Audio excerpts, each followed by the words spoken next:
Welcome to Win the Day from Back to the Bible. I'm your coach, Pastor Nat, and today we will talk about living for Jesus. Are you willing to die for your faith? I have wrestled with this many times as I read articles or have heard stories of martyrs who have died for their faith. I mean, to think that a young child would stand firm in their faith is encouraging.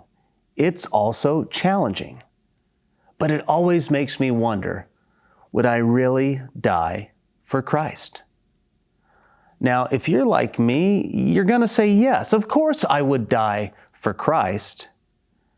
But I think the better question, the real question is, will you live for your faith?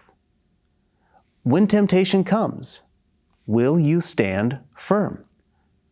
When the trials arrive, how will you respond? When persecution is at your door, will you deny Jesus?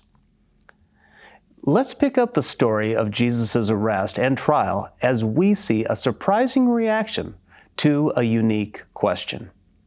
John writes this in John chapter 18, beginning in verse 15. Simon Peter followed Jesus, and so did another disciple. Since that disciple was known to the high priest, he entered with Jesus into the courtyard of the high priest. But Peter stood outside at the door. So the other disciple who was known to the high priest went out and spoke to the servant girl who kept watch at the door and brought Peter in. The servant girl at the door said to Peter, "You also are not one of this man's disciples, are you?" He said, "I am not."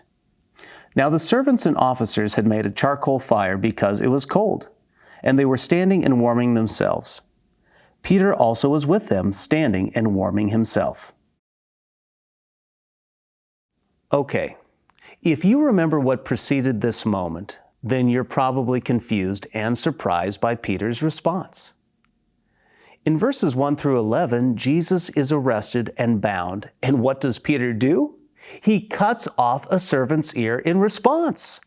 Peter's bold. He's brash.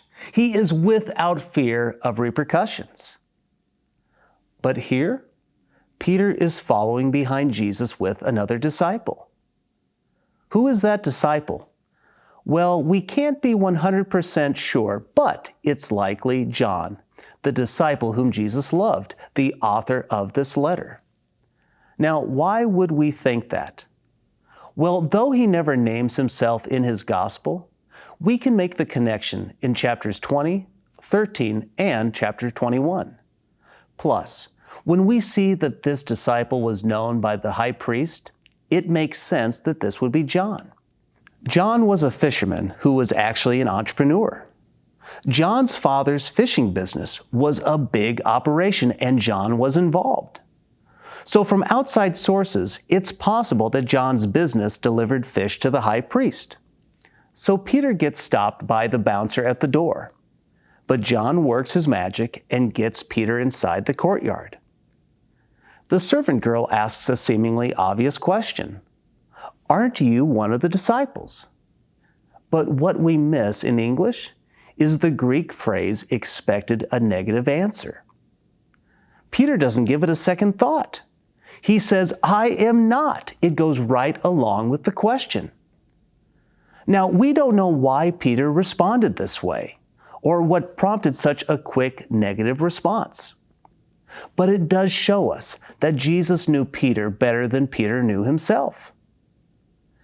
Peter's triad of denials is proof that the struggle for us is to live for Jesus. That's true when it's easy or hard. So here's my challenge for you today. Live for Jesus. Today, you will have slam dunk moments to live for Jesus with your words and actions. But you could choose not to.